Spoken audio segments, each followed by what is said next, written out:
Amen. What things soever ye what? Desire, when ye what? Pray, do what? Believe. Now can I tell you that your prayers cannot work until desire is in your prayer. Desire is the missing ingredient in most of your prayers. Now, I hope, Lord, give me the grace to say this properly to them so they can catch it as I understand it.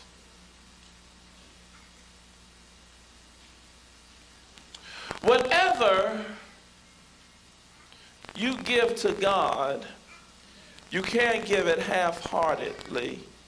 You got to give it wholeheartedly in order for him to respond back with it and bring it back to you whole.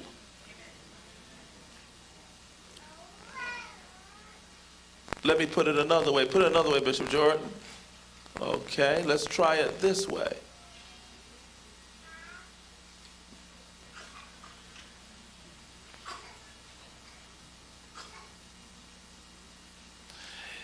Anything that you really don't believe is for you, God won't give to you.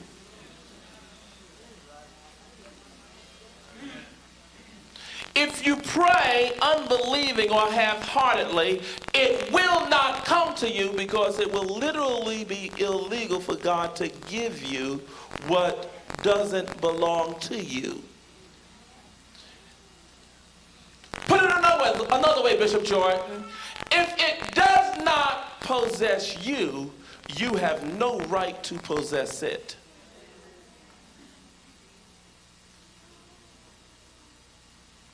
If you're not possessed with it within, you're not going to be possessed with it on the outside. If you can't behold it, it will not hold you. If you want your blessing to get a hold of you, you got to get a hold of it. Amen. So whatsoever things ye desire. See, your desires got to be so strong that you got to want it to happen. You got to feel it happen. You got to act like it's already happening. You got to live as if it's happening. You got to see, before I became a millionaire, I had to act like one. I had to feel like one. I had to think like one. Amen. I had to see millions every day. I had to write the word million a couple of times. Amen. You got to feel like one before you become one. Whatever you become, you got to feel it first. Touch your neighbor and say, if you don't feel it first, you'll never get the blessing. What is it that you want to manifest in your life? You have got to taste it, touch it, feel it. It's got to become a part of you. Now, so whatsoever things, what things soever, and notice I like this, what things. That means your desire. I hear some people say, well, I don't desire things. You lying wonder.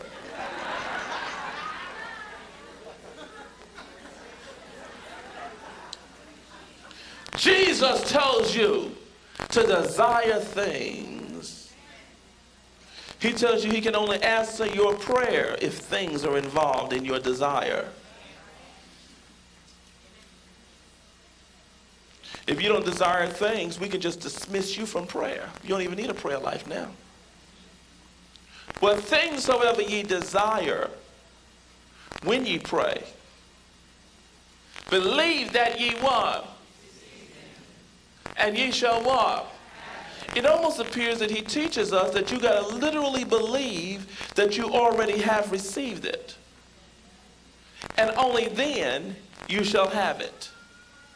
Okay, let's go on back to the slide now. Next. Now, never desire what rightfully belongs to what? Because someone else has it, don't move into covetousness. Don't covet what rightfully belongs to someone else. Never do it. Never expect what rightfully belongs to another. See, along with desire comes expectation. Amen. It's illegal to covet another person's blessing. Never go after what belongs to another. Let's go next slide. Now we're going to get into the what? Read. Can I tell you have a magnet in you? I want to talk to you about this magnet. Woo.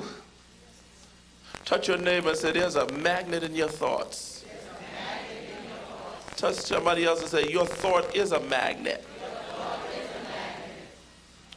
In Proverbs 23 and verse 7, it says, for as he thinketh in his what? Your thoughts are you. Say with me, I am my thoughts. Say it again. I am my thoughts. You know, you get so lost in meditation until you begin to just think on God 24/7. Your thoughts are becoming God. Your thoughts are becoming God. And that is what makes you God. Because you are filled with his thoughts. When I am filled with his thoughts, I am filled with his actions. Oh, Jesus. Let's go to Proverbs 23 and 7. I want to look at it in a couple of other translations here for a moment. Let's put another translation next to it. Amen. Now, in New American Standard Version, it says, for as he thinks, what? What? Remember the woman with the issue of blood? She thought within herself. What thoughts are within you? Touch your neighbor and say, what's in you? In the NIV it says, for he is the kind of man who is always thinking about the... What are you always thinking about? You are the kind that you always think about.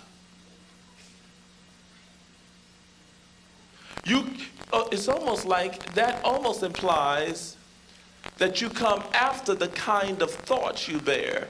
Everything comes after its...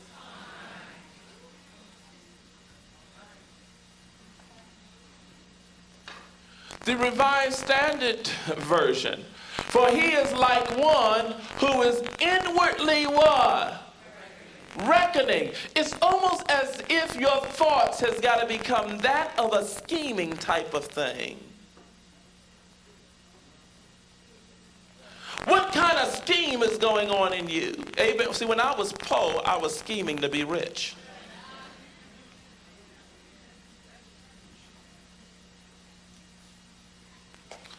Let's look at another one here.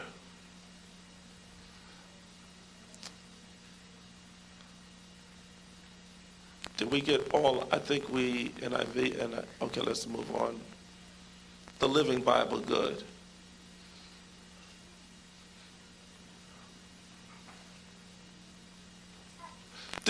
Okay, don't associate with evil men, don't long for their favors and give. Now here, their kindness is a trick. They want to use you as their pawn.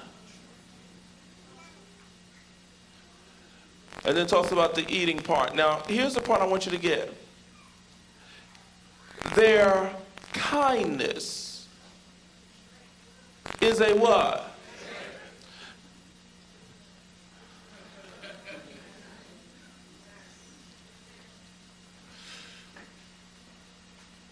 You become like them because they literally tricked your mind through the kind or the kindness that they put in you.